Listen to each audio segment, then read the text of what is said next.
It feels like you're treading water. Okay. So just picture yourself in the middle of this ocean and you're treading water, and then somebody throws you a 75-pound dumbbell. That's what it feels like. You feel like you're trying to hold everything up and you're doing nothing but sinking. You can't catch your breath. You don't know what to do next.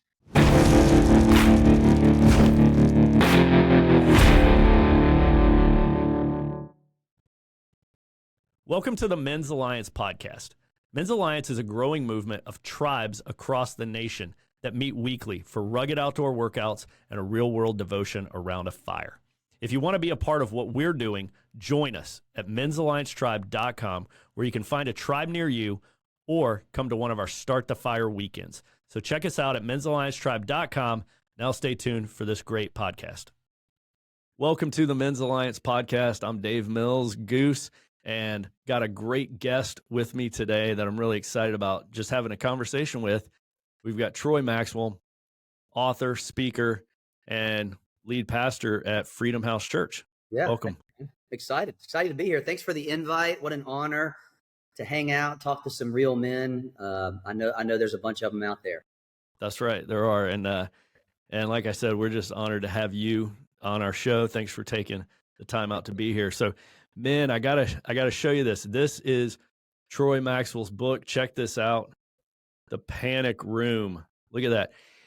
And I want to do something a little bit different. I want to read you guys listening to this podcast. I want to read you something off the back cover of his book, because this just sets the tone. I don't remember what's on there. You're making me nervous because I haven't looked at the book in a while. guys are going to relate. This is so relatable. That's why I wanted to do this. So, all right, guys, you're driving to work right now. Probably you're listening to your podcast. Check this out. It's dark outside and thoughts of work and meetings and money buzz through your brain. You turn on your back as you suddenly feel the breath start to leave your lungs. Breaking into a cold sweat, you struggle to understand what's going on. Your mind is fuzzy and you take another labored breath. Your heart thumps like a train crashing through your room.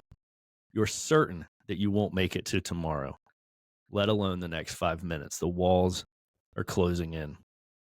You're in the panic room. And I know that tons of guys have been there. We've been in that panic room. Yeah. And that sets the tone. That's what Panic Room is all about. And the subtitle I love even more than the title.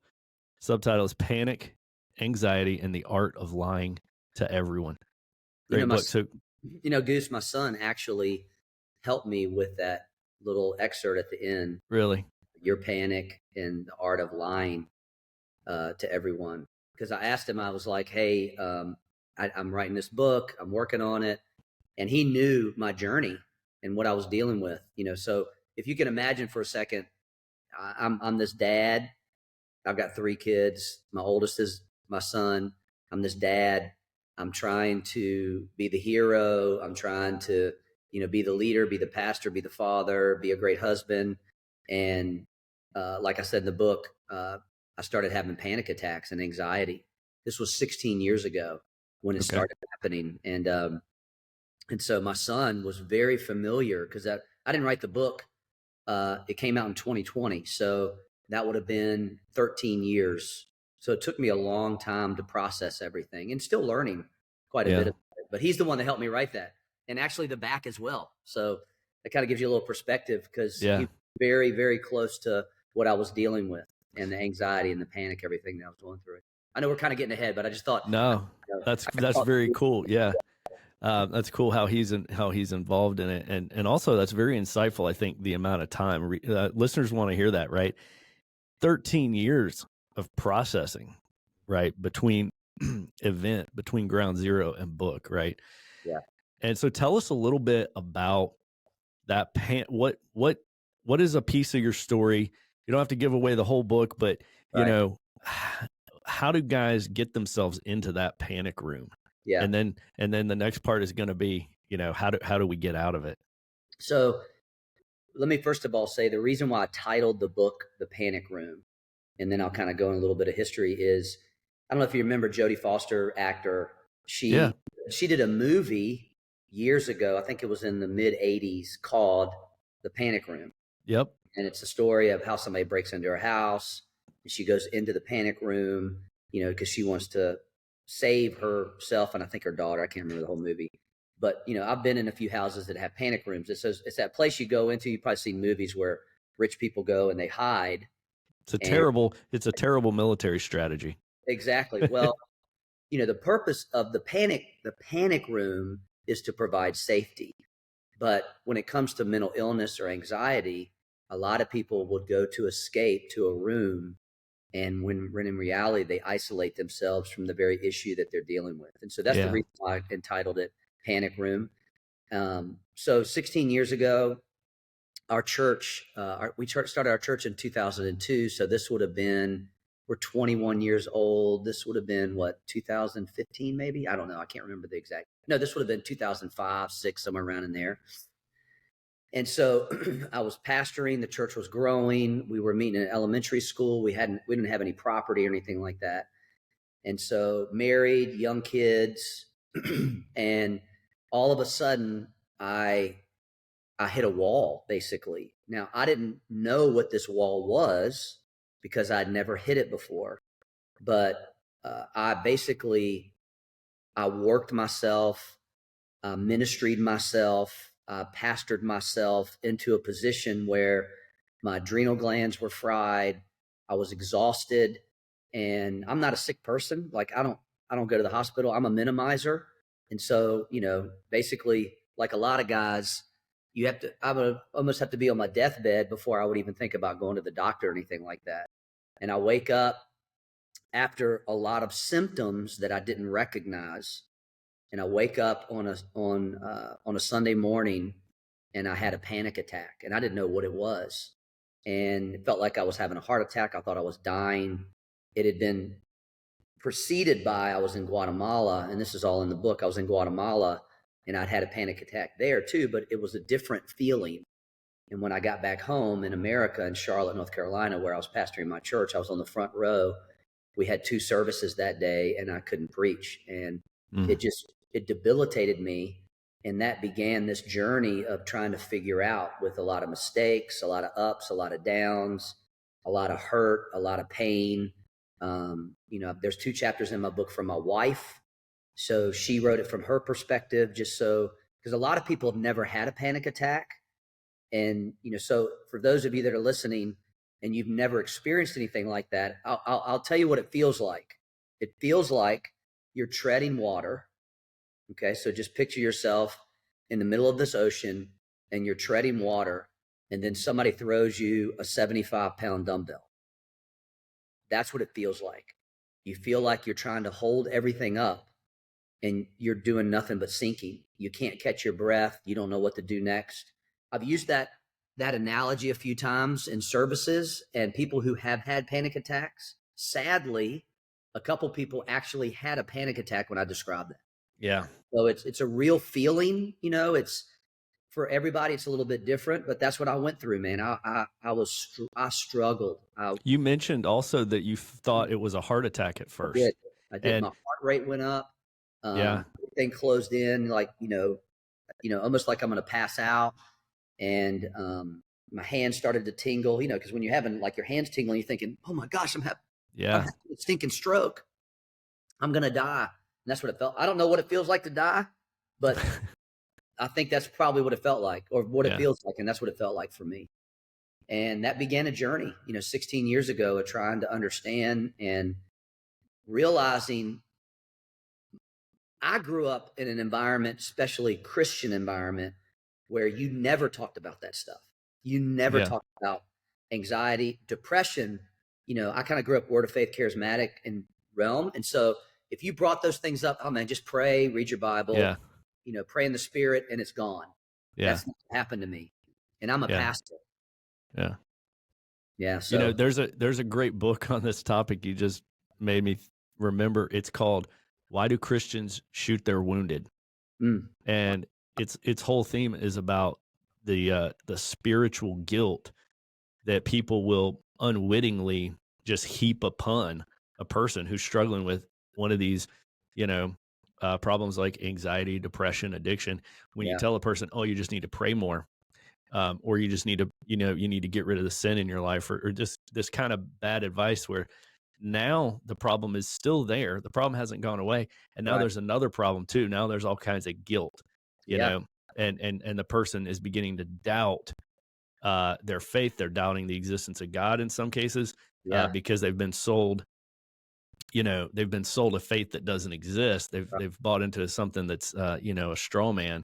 So yeah, that's just so important for guys to hear, I think, is that, uh, you know, there's a lot of problems that we have.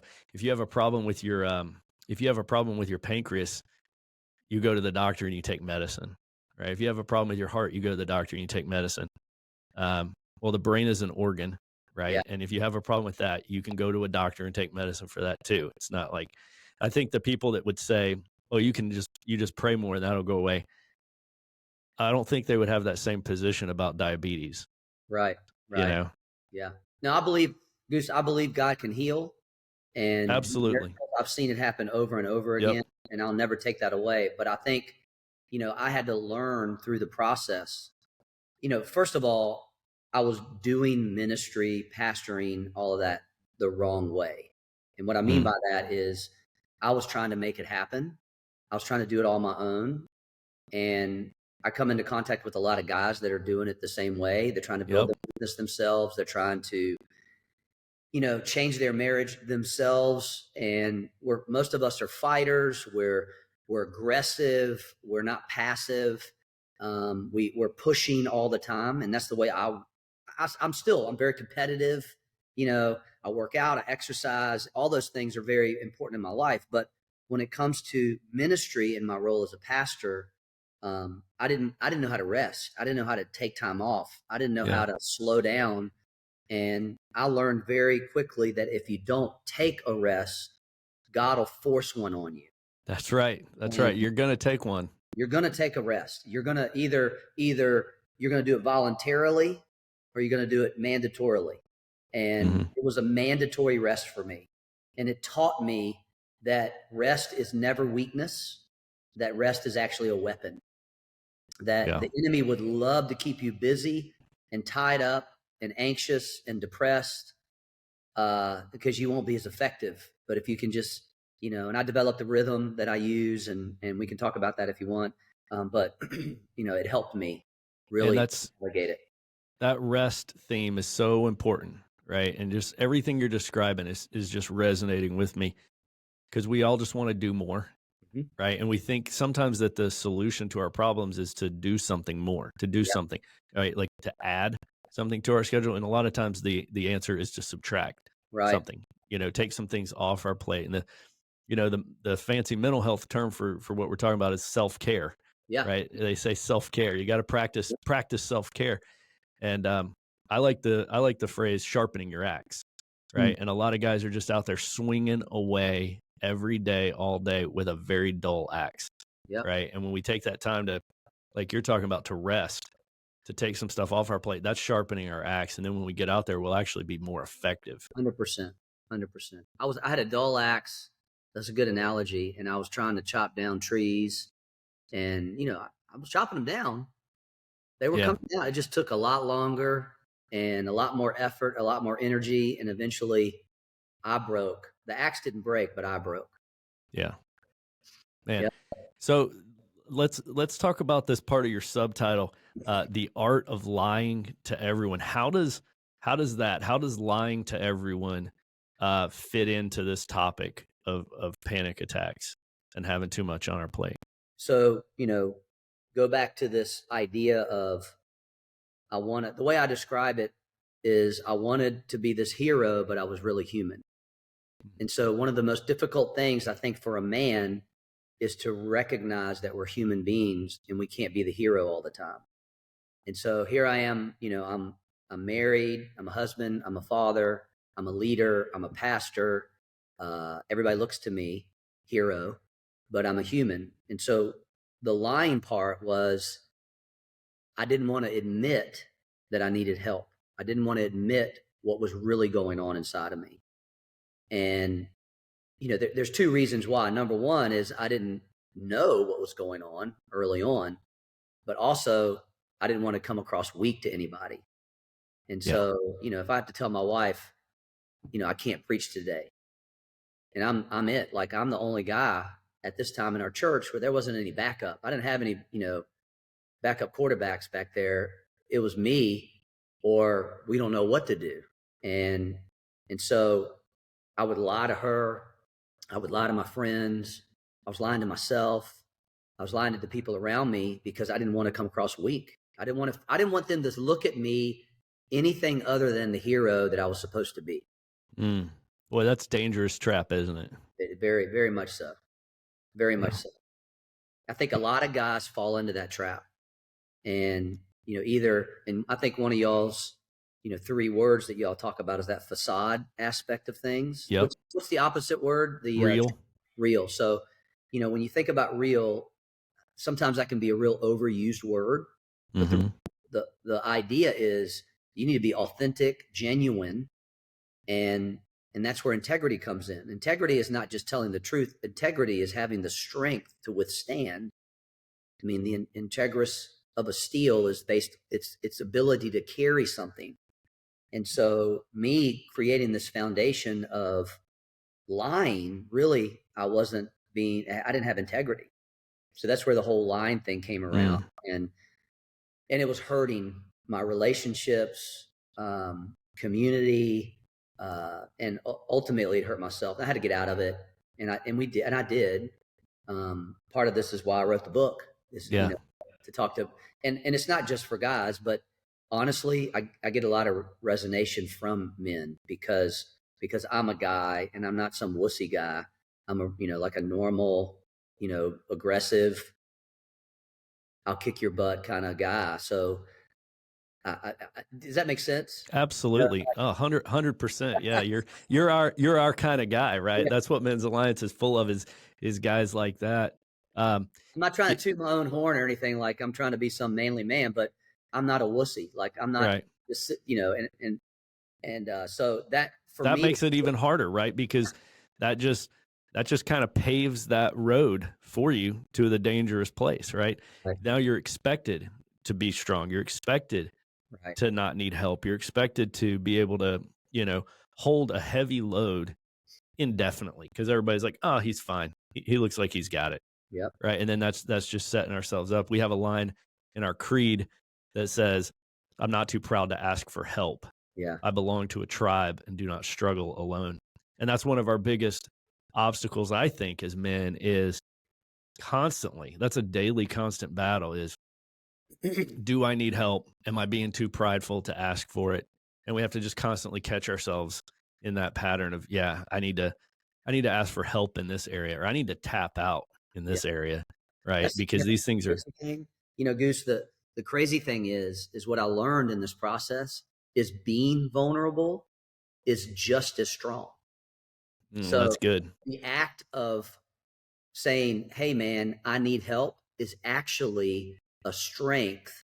And if you're married or any guy, you are super attractive to women. And because of that, and so because of my vulnerability, actually my wife was more attracted to me, more loved me. I thought she needs to only see that persona of pastor, leader, Superman. I got the S on my chest. But when I realized, man, I got some kryptonite, I'm weak right now, is when she said, you're actually the strongest person I've ever seen. Yeah, I totally agree with you. It's counterintuitive. Yeah. We don't want to admit any weakness, but we all can see this, I think, clearer in other people, right? If you meet a person, if you meet a guy and he acts like he's got everything together and he doesn't need any help with anything, you're leery of that guy. You're like, I don't know if I fully trust that guy. But you meet a guy and he's like, hey, I don't know if I'm going to be able to commit to that thing with you next weekend because my plate's kind of full and I need to focus on family. Instantly, you're drawn to that guy. Yeah, and you're man. like, this guy's authentic. This guy's got his act together. Yeah. There's a section in your book here that I flagged. Emotions are your friend. Yeah. Emotions are your friend. I think guys need to hear that message more. Tell us what you mean by that, by emotions are our friend. So first of all, I'm not talking about like over emotional. Right. Those are two different things, you know. Yeah. One of my pastors, he preached this weekend, and the way I work our church is we don't do a video. We have several campuses, but everything's live. So I have live communicators everywhere. Okay. And so my pastors, I got to sit this weekend and just enjoy the service. And he was talking about being masculine. It was an awesome message. And he said, you know, no wife wants her husband to come home and go, my boss is so mean. That's not what I'm talking about. You know, right. Like you do that every day. No, man, you got to work. You got to be a man. You got to step up to the plate. What I'm talking about is recognizing and understand what's going on the inside of you. Mm-hmm. Your emotions are a barometer to your soul. You know, because we're a three-part being. We have a body. We live in a body. We have a soul, and we are a spirit. And so our emotions are not good or bad. They're simply a barometer of what's going on the inside of us spiritually and with our soul. And so one of the arts of being mature is being aware of what's going on in those emotions. It's not that you're pushing them away and trying to ignore them. You're embracing them, understanding them, and then learning from them. So they're not always something like, I'm sure you get this way. Sometimes you get angry with somebody. You do, but you're mature enough to control that anger. Okay, that's an emotion. Is anger a bad emotion? No, it's neither good nor bad. It's just showing that there's something going on. Now, if that becomes a problem, it's because you're acting out on it. You know, if there's road rage, right. and you're flipping the bird at somebody riding down the road and you're chasing them down, I'll beat your, and all that stuff. That's the wrong thing. But if you go, man, why did that make me mad? Why did I get so angry when that person cut me off? I need to dig a little bit into this. Mm-hmm. And so that's what I talk about in regards to emotions are good. They help you understand really what's going on inside of you. Yeah. You know, when a guy is sharing something and he gets choked up, he so often apologizes. I know. He's like, oh, I'm sorry. Right. And this, and I'm always like, I don't even know where I got this line from originally. I heard it somewhere. But life is an emotional sport. Yeah. And of course you're getting choked up. You're talking about something emotional. That's okay, right? Yeah. I think we've got to recognize that emotions are okay to have.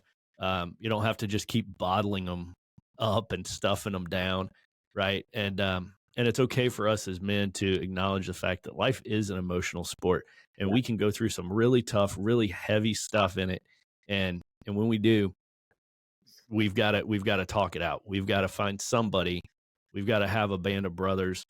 We've got to be talking about it and not pretending it's there or minimizing it. Yeah. I heard a statistic the other day, Goose, that every 13 minutes, a man commits suicide.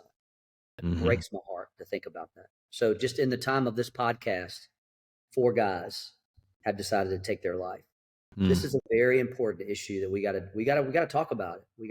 We got to delve into it. We got to have some friends around us that'll challenge us when they start seeing the signs of depression or anxiety or any of those issues.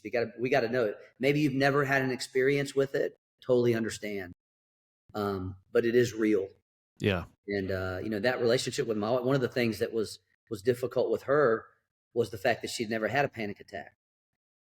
And so for her to meet me and understand what was going on inside of me, that was hard for her. Yeah. Until she talked to one of my board members, and he said, "Have you ever had a panic attack, Penny?" And she goes, "No." And he said to her, "Well, then you don't really understand, and you just need to love him through this, and help him." So, yeah, man.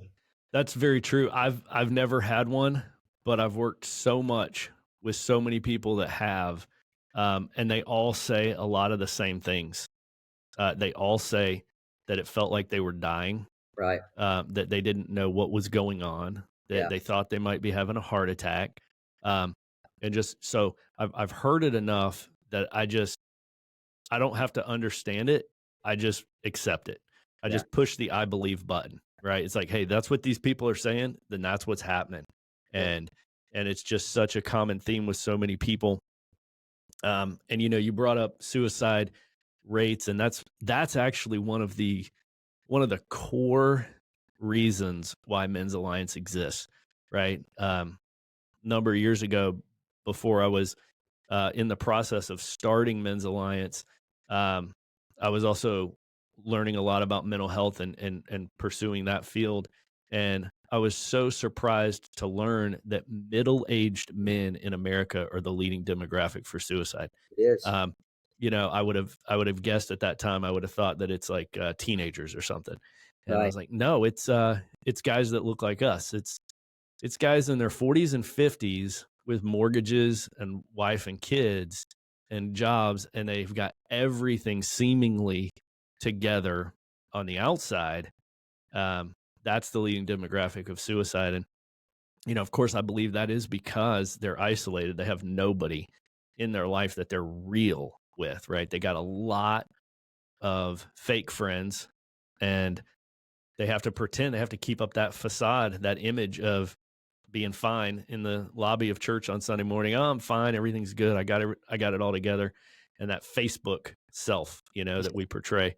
And then, so, getting guys into a tribe and out of isolation Yeah. and away from that facade of having everything together. And like, let's just be real, man. We're all going through a lot of the exact same struggles, and a lot of people are too afraid to talk about them. And I think when we start talking about them, that's when I think we start to see some of these problems begin to subside. Yeah. It's true. Tell us how a guy stays out of the panic room. What does a guy need to do to not go back in that room? So, just to give you a little history on my journey, when it kind of met the head, when I hit the wall, so to speak, I did get on some medication, which was, I believe in medication. I don't think there's anything wrong with taking medication. Absolutely. And the reason why is because a lot of times you don't know what normal is. Mm-hmm. So you don't know what it feels like to feel the right way. And so I'd gotten so off that I didn't know what, normal or feeling right was. And so I got a great doctor. He helped me. And so I got back, I got on medication. I was an on and off guy. So I got on medication. I got off medication. I had more panic attacks. I had more problems. And so now I still take a little bit of medication that helps me. And, but I do some things to keep myself out of that again. So I recognized what got me there, which was, I was overworked. I wasn't exercising correctly. I wasn't eating right. Just all the things that I can control. Yep. And then the things that I couldn't control, I didn't let them bother me. So, the things that were completely out of my control, the things, for me as a pastor, of course I can do things to grow our church, but ultimately it's God who grows it. And so for me, I had to learn the difference between loving his bride and loving my bride. So God never called me to love his bride.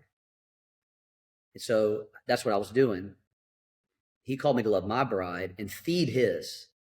Well, that's good. I got it mixed up. And so for me, I had to learn, I changed my whole diet. I changed my whole schedule. And I started not letting things bother me that were out of my control. Relationships, betrayal, hurt, things that just, I really had so much emotional and mental energy in that ultimately I couldn't do anything about. And that caused me to get in that position, that place. Yeah. And then I learned how to rest. I learned how to turn off, man. You gotta learn how to turn off. It's amazing how much of this stuff, when we start having these conversations about these big, heavy issues like anxiety, depression, addiction, how much of these conversations, they come back to the basics of eating, exercising, sleeping. Yep. Right? If it's like, and those are three things that we can control. Mm-hmm. Right? Another one that I add is recreation. Yeah. Right? You got to have some fun. You got to do something every week that puts a smile on your face, right? Yep. You can't Yep. be all work and sleep. Yep. You gotta, whatever it is, go kayak, go mountain bike, go fish, gotta do something, right? And then you gotta eat and you gotta sleep, right? And people that I work with that are struggling with anxiety, depression, I always ask them, when do you go to bed? Oh, 3, 4 a.m. When you get up, 1 or 2 in the afternoon, what did you eat yesterday? Oh, some Doritos and a Pop-Tart. It's like, of course you're not doing good. You're setting yourself up every day for this. And so I know that I'm not trying to say that it's like a silver bullet quick fix if you get these things in order, It but helps. it is all connected. It's all connected. And if you're totally out of whack in one or two areas, they're going to pull you down in the others. Yep. You can't be super healthy in one area and super unhealthy in another. Our bodies don't work that way. It's going to pull down. Yep. Right. And so when you start talking about nutrition and exercise, it's like, yes, that's so important. It's so, I mean, I weighed back then, I weighed about 212, 220 pounds. I got on I started doing CrossFit. That was kind of my jam. That's what I fell in love with. So, I mean, really whatever you do, if it's just walking or running or whatever you like to do, I just started exercising regularly, and I still do it today. Like, it's a part of my life. I made it a part of my life. Right. Most people would say that I'm a very disciplined person. I don't think I am. I just try to do the things that I know will help me. So I go to bed. You said go to bed at 3 o'clock in the morning. I go to bed at 9:30 every night. People come. It's so funny. People that I work with and friends, they all come over to my house, and 9 o'clock they're going, "Oh, we got to leave." Yeah. Troy needs to go to bed. And I said, "No, y'all can stay long as you want." Yeah, y'all can stay. That's right. I'll be sleeping upstairs. Yeah, yeah. And I'm with you, Goose. I like to have fun. I play hard, but I work hard, but I play hard. Yeah. So I play golf. I exercise. I like to fish. But really, it's even more than just doing those things, because I think a lot of people can do them, but they're not connected to them. So it's one thing to do the activities and get rest. It's another thing just to turn off from what is causing you to go down that road. And so this pastor a long time ago wrote a book called Choosing to Cheat. Oh, and yeah. I've read it. I learned how to cheat. What I mean by that is, like, when I finish the day, I'm done. Mm-hmm. I don't want to talk about it anymore. And people might say, well, you're a pastor, you need to be on 24/7. Heck no. Well, there's always going to be a need. Yeah. Jesus took a nap in a boat. So my thing is I want to be like him. I want to be able to sleep in the middle of a storm. Yeah.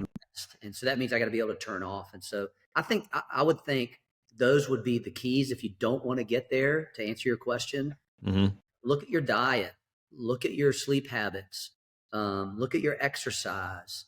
You don't have to wake up tomorrow and change everything, but start changing one thing on a regular basis. Do I eat cheesecake? Heck yeah, man. Tear it up. But I eat everything in moderation. Didn't start that way, but that's what I do now. I just kind of moderate my life, because I now have habits that I have in that help me stay away from that feeling. That's awesome. So we're going to take just a quick break. And then when we come back, we're going to talk with Troy about being real in his church and how his church is being very real. So right after this break. Hey guys, do you need help overcoming some financial hurdles in your life? Maybe the hurdles are planning, setting goals, or just lessening the financial burdens going on right now with your family. Well, if that's the case, I want to tell you about a great guy for you to turn to. His name is Gibson.vaught, call sign Rooster from Victor Tribe. He is with Financial Growth Partners. Okay, the website is yourfgp.com, and I want to tell you how you can get in touch with Rooster. You can email him at gibson.vaught, that's VAUGHT, gibson.vaught at yourfgp.com. Again, gibson.vaught at yourfgp.com, or you can just call him or text him, 804-357-5919. He's a licensed professional. He can help get you on track financially. Financial Growth Partners, yourfgp.com. Check him out. Okay, welcome back. And we're here with Troy Maxwell, and speaker, author, wrote The Panic Room that we've just been talking about. But I want to move over a little bit here to his church, right? So this is called Freedom House, and website is freedomhouse.cc. And we've been talking about being real and how we have to, just constantly fight that slippery slope to acting in a certain way, to portray ourselves in a certain way, to make everybody think we've got it all together. So Right. as I'm looking at the Freedom House website and looking at what your beliefs, your vision page, man, this just struck me. I was like, this is so real. There's a lot of churches shying away from the playing field right now. Right. The playing field in our culture. And we've got a lot of churches and a lot of Christians that just don't want to get hit. They don't want to get hit on the field. And so, they unfasten their chin strap and they stay on the sideline. Right. And I look at what you're doing. I look at your ministry, your church website, man, you guys are out there making hits and getting hit, I'm sure. So, I just want to hear your thoughts on how is it going being this bold. So let me just be specific. They're touching subjects and issues that a lot of churches wouldn't touch with a 20-foot pole, right? Their position on marriage, on homosexuality, on gender, all very clear, very biblical, right there on their website in a day and age where people are shying away from these topics. His church is not. So what's been the result, Troy, of the stance you've taken? What's going on with that? Yeah. So, I think we all realize that in 2020, when this pandemic, I call it a plandemic, happened, and they tried to shut down churches. Well, they shut down churches and strip clubs and Walmart and Lowe's and, we call them ABC stores here in Charlotte, alcohol beverage control stores. Same in Virginia. Yeah. So they were open, but churches couldn't be open. We realized real quick that we're going to have to do something as a church. And then, fast forward, you got the whole BLM, and then this whole woke agenda that's being pushed on us in America and really the world. I mean, it's not just happening in America, it's Right. across the world. We realized as a church that we were called to be the tip of the spear. And we didn't pick it. God kind of picked us, or maybe he just asked us and we said yes. And from that point forward, man, we just been going after it, talking about the issues that need to be talked about. I think in like 2017, 18, 19, I made assumptions with people that were working with me, leaders and stuff, that they believed that abortion was wrong, that it was an unbiblical thing, that being pro-choice was okay as a Christian. And I'm like, and I had no idea that people didn't believe and had held the same convictions that we held. And now you move to what you talked about. You got pastors and churches that are doing nothing to talk about these issues, and their churches are full of people who are trying to figure out what's going on. We didn't want to be that. What's happened? It's been tons of growth, and we've seen all kinds of people come out of the woodwork. A lot of people would say, oh, you're just conservative. You're just a Republican church, and all that stuff. The truth is there's a lot of people that are just hungry for truth, period. Yeah. And that's what we're seeing. And they're coming out of the woodworks to a truth declaring church that doesn't hold back. And so we do talk about those issues. We've been in the news a lot. I've been threatened. My wife's been threatened. Because when you start talking about that stuff, that liberal woke mob just comes after you, especially the LGBTQ plus. People think it's just a gender issue. This is way more than a gender issue. It's way more than a gay marriage issue. This is the fabric of who we are as a society. Yeah. It's attacked, and they're coming after our kids, and we're just not going to put up with it. We're not going to put up with it. Man, I love the message that you're that you're putting out there right now. You used the phrase "tip of the spear," and I just got to tell you that's actually the name of our nonprofit. Men's Alliance is a nonprofit 501c3 called Tip of the Spear Ministry, because tip of the spear, for those of you that don't know, that refers to a person or a group who is at the very leading end of a cause or movement, right? They're the very first ones to do something considered difficult or dangerous. They're the tip of the spear. That's where that comes from. So I love that you use that. And one of the big problems that I have with a lot of these topics that we're discussing here, marriage, sexuality, gender, and then you mentioned abortion as well. So let's just talk about those four. None of those four, marriage, sexuality, gender, what was the other one? Abortion. Thank you. None of those four are political. Yeah. Those are moral, right? And one of my big pet peeves is when we allow people to take a moral topic. This is an objective moral right or wrong, and we allow them to put a political label on it so that then they can tell us not to talk about political issues. Right. Well, we got to take that political label off of it. This is not a political issue. A political issue is, what to do, which road to pave and which bridge to build with your taxpayer money. Yeah. These are moral issues, and I'm refusing to put a political label on them. They're moral, and we are going to be talking about them.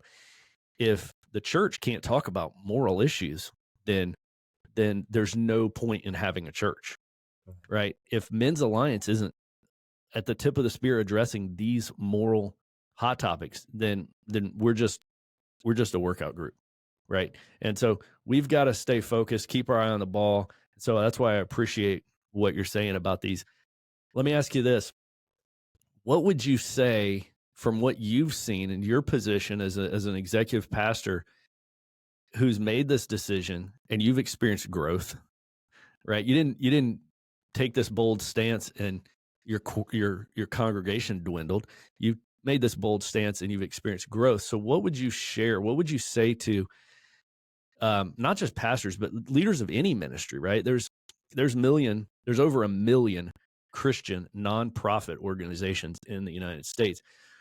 So there's a lot of us doing Christian ministry out there, whether pastors or laypersons, who are concerned about what's going on right now in society, and they don't all know which side they should be on, the side of be bold, take a stand, or be quiet, stay on the sideline. What would you say to those?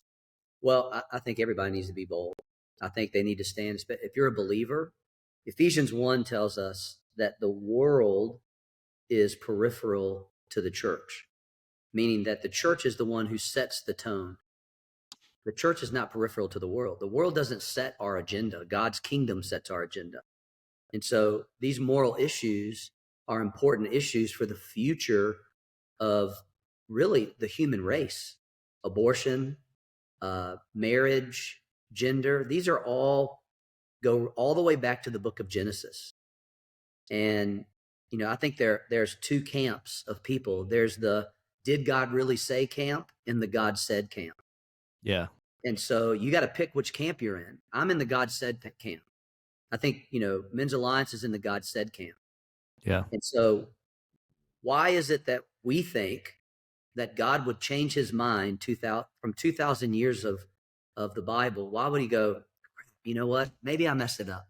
Maybe there are 365 genders. Gosh, I'm God, but I just messed it up on. Oh, you know what? Maybe it's not just a man and a woman should get married. Maybe, those are very standard line in the sand, strong issues that we as the church need to set the tone for the culture. Mm-hmm. What I think the real challenge is, Goose, is the fact that they think that they're not loving somebody if they challenge them. Oh yeah, that's. I think you're right. That's the heart of it, right? Everybody wants to be loving, right? You want to be loving, I want to be loving, and so does the woke group. The question is, how do you be loving, right? instantly I think about, if your 3-year-old wants to play in the middle of the street and that's what they really want to do, Right. are you being loving to let them do what they want? Yeah. No, that's hateful. If you're going to let them play in the street, you're being evil if you let your 3-year-old play in the street, right? Loving is saying what you're doing is dangerous, what you're doing is wrong. You need to stop immediately, right? That's how you love somebody. When you truly love them and you see them doing something destructive, you don't just sit by and watch. Yep. That's exactly right. I'll tell you a quick story is, we have these things called Freedom Nights, which is basically part of our mission, our vision is to equip people to experience Christ's freedom in their everyday lives. And part of that equipping aspect is we want to make sure that in the public square that Christians know what to do. So we educate, we inform, we equip our church and the community to be able to take their Christian values into the public square, whether it's at work with them to make of America or into the political realm. We have several people in our church that are in politics. And so, man, that's so important. That's amazing to just hear that you're doing that. That's unfortunately rare, right? Yeah. What you're doing is training. You're training and equipping. Yep. So we had a meeting and we were answering questions about transgender and about LGBTQ and all of those issues. This 12-year-old girl asked a question. She's 12 years old. She comes up and goes, "Hey, listen, I'm 12. I'm in the, I guess, 6th grade, 5th grade. And all of my friends are identifying as bisexual, lesbian, transgender." She's 12. Mm. And she's like, "What do I do? Because I am the only one who is really saying anything." And everybody in the crowd, a couple of people started crying. They were very upset to even think about that. And so my pastor friend who was with me, we both told her, "Listen, you just continue to be courageous and people will follow you." And so if I'm talking, if there are guys out there and you're sitting on the sidelines, people need to hear your voice. Yep. Your family needs to hear your voice. Yep. The community needs to hear your voice. Don't be afraid to stand up. Doesn't mean you need to go and bash people or anything. That's not what we do.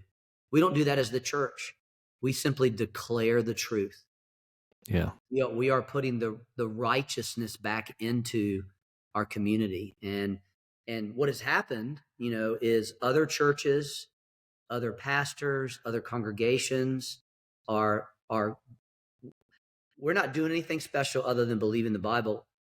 Sometimes they just needed somebody to do it to create a wake. And I realize not everybody's at the tip of the spear. Not everybody's going to do what we do. But part of my role as a leader is to help these guys kind of step out and go, "Man, I can do this. If they see you do it, I can do it." That's and I right. think there's men out there that can do that need to have the courage, the Shadrach, Meshach, and Abednego's that can go, "Hey, listen, if God doesn't bail us out, I still believe in him." Yeah. But if not. Yeah. Yeah. So that's what I would say is to go for it. You are creating courage in people's lives. Yes. Man, that's so good. That's so important. One of the things I've heard Frank Turek say, and he lives down there in your neck of the woods. That's actually who I was talking about. He was with me. Really? He said, "Yeah." Isn't that funny?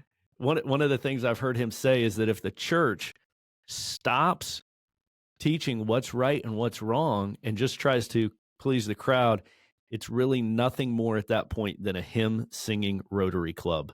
Yeah. Right. And I love that line. And he was like, "And why would anybody want to ruin a perfectly good Sunday morning to get up early to go to a hymn singing Rotary Club?" We have to be different from the world. We have to offer them something different. We have to double down on our differences and take a stand. And our differences that, like you said, we believe God said it, right? Our difference is that this is the word of God and you don't change it to fit your feelings. You change your feelings to fit it, right? It's our compass. You change your compass because you really feel like north should be this way. Exactly. Wow. Exactly. Well, man, this has been such an awesome conversation. I want to ask you one last softball question. What are you currently reading? What's Troy Maxwell reading right now? I'm reading a few books, actually. I'm bad about that. No, we all are. Yeah. So I'll tell you what I just picked up is, and this may sound crazy, non-Christian, is I'm actually listening to Elon Musk's Oh, yeah. biography. So it's 15 hours. I'm sorry, it's 20 hours long. Okay. I saw that just came out on Audible, and I want to listen to it. Super interesting. Okay. I'm reading a book called The Black Robe Regiment. It's not, you can't buy it on Amazon. You have to just Google it, and you buy it from the pastor who wrote it. Really, really good book. I just finished a book called Lessons from a Bullfrog, which is have you read that one? No.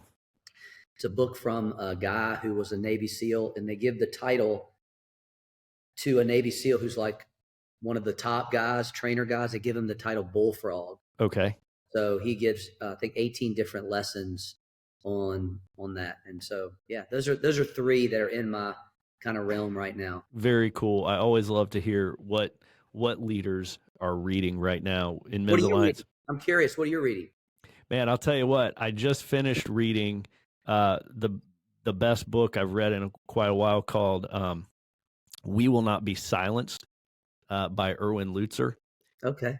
Absolutely incredible book. And it speaks actually to so many of the themes that you touched on today when you were talking about it's not just about the LGBTQ movement. There's something much deeper going on.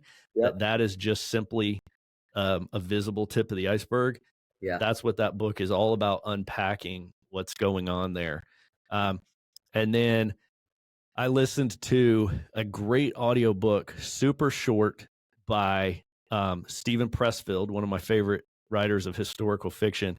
And the title, and this is where the podcast is about to get PG-13. The title of his book is called Put Your Ass Where Your Heart Wants to Be. Ooh, I like that. And it's just all about not being on the sideline, but wherever your heart longs to be, get yourself physically there and do that thing. Send me a text and text me that title. I want to listen to that one. Okay, will do. Throw this out there real quick, Goose, because one book I just read that's probably the best book I read this year is Letter to the American Churches by Metaxas. Okay. I think every pastor should read that book. Okay. I've been meaning to get to that one. I've read a couple by Metaxas, but I haven't read that one yet. So we're going to add that in our show notes, and I'm going to hop on that because you just made me realize I need to read that as well. So phenomenal book. So guys, I just got to tell you, Freedom House Church, Charlotte, North Carolina, check it out. Troy Maxwell doing amazing things down there. The Panic Room, great book, pick it up. And then I've got to tell you, Troy, while I've got you on the line here, that we have Men's Alliance tribes in Stanley, Denver, Hickory, Dallas, Winston-Salem, and Elkin, North Carolina. We're coming all around you. You've got a phenomenal men's ministry going on there with Strong. Yep. And we're hoping to bring Men's Alliance and connect with you guys in some way in the future, because you're crushing it, and we want to be a part of that with you. Do it, buddy. Appreciate it. Thanks, Goose. Yeah, thanks again for your time. Loved the conversation. Troy Maxwell. Thanks for listening to the Men's Alliance podcast. We hope to see you in one of our tribes or at one of our unforgettable weekend experiences. So join us at men'salliancetribe.com.